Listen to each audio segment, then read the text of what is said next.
Assalamualaikum warahmatullahi wabarakatuh. Alhamdulillah wassalatu wassalamu ala Rasulillah wa ala alihi wa sahbihi wa man walah, amma ba'd. Ayyuhal ikhwah azzani wa azzakumullah. Kita lanjutkan pembacaan kitab Al-Adabul Mufrad karya Imam Al-Bukhari. Berkata Imam Al-Bukhari rahimahullahu ta'ala, haddatsana Ismail bin Abi Uwais qal haddatsana Sulaiman bin Bilal an Muawiyah ibni Abi Muzawwid an Muawiyah ibni Abi Muzawwid an Sa'id bin Yasar an Abi Hurairah radhiyallahu anhu anna Rasulullah sallallahu alaihi wasallam qala khalaqallahu azza wa jalla al-khalq falamma faragha minhu qamatir rahim faqala mah qalat hadza maqamul aidi bika minal qati'ah qala ala tardaina an asila man wasalak wa aqta'a man qata'ak qalat bala ya rabb qal fadzalika lak thumma qala Abu Hurairah iqra'u in syi'tum fahal asaitum in tawallaitum an tufsidu fil ardi wa tuqatti'u arhamakum.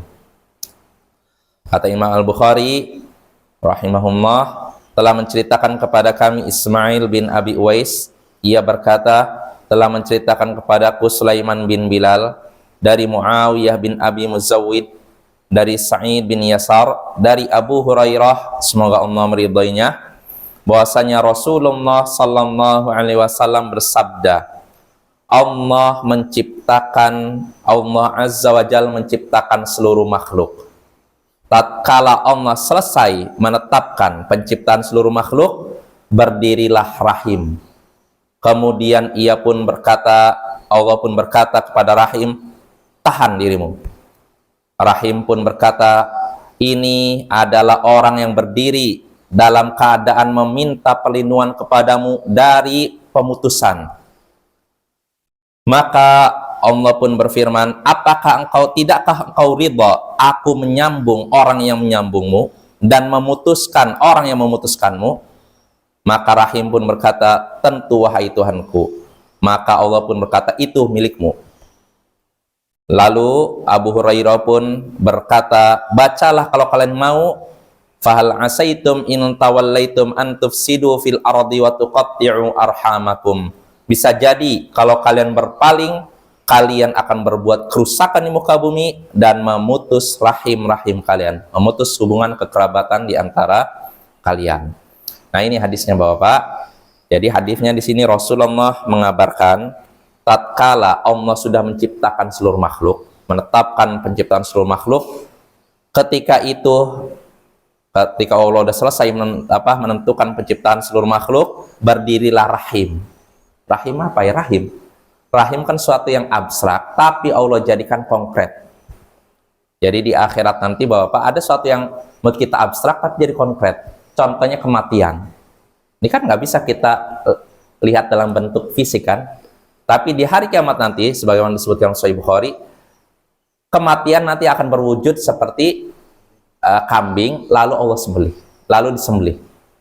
Sehingga akhirnya apa? Tidak ada lagi kematian di kiamat, di akhirat nanti.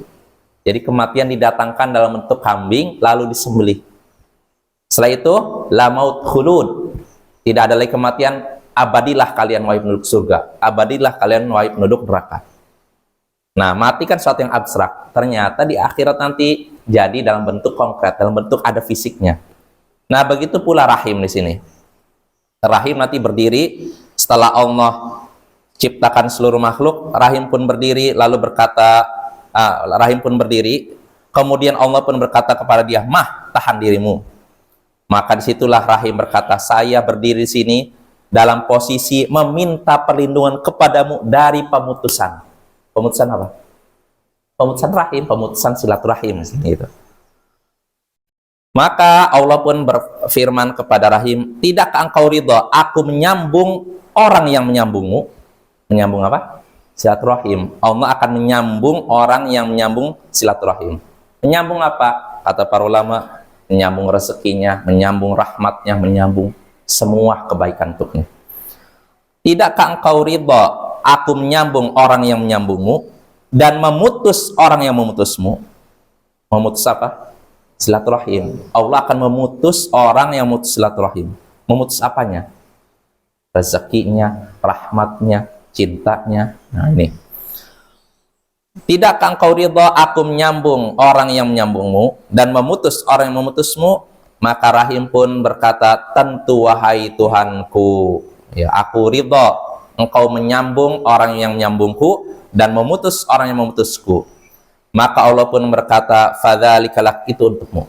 Jadi artinya Allah mewujudkan memberikan kepada Rahim hak, dia akan menyambung orang yang menyambungnya dan memutus orang yang memutusnya. Lalu Abu Hurairah pun membaca firman Allah Ta'ala untuk menguatkan kabar tadi. Bacalah kalau kalian mau surat Muhammad ayat 22. Bisa jadi jika kalian berpaling kalian akan merusak di muka bumi dan memutus hubungan kekerabatan di antara kalian. Nah, dari hadis ini kita bisa mengambil beberapa faedah.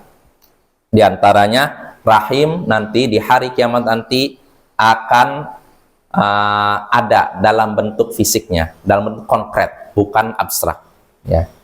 Jadi di hari kiamat akan ada sesuatu yang di dunia dalam bentuk abstrak, tapi di hari kiamat dalam bentuk konkret. Ya. Seperti kematian, rahim, dan semacamnya.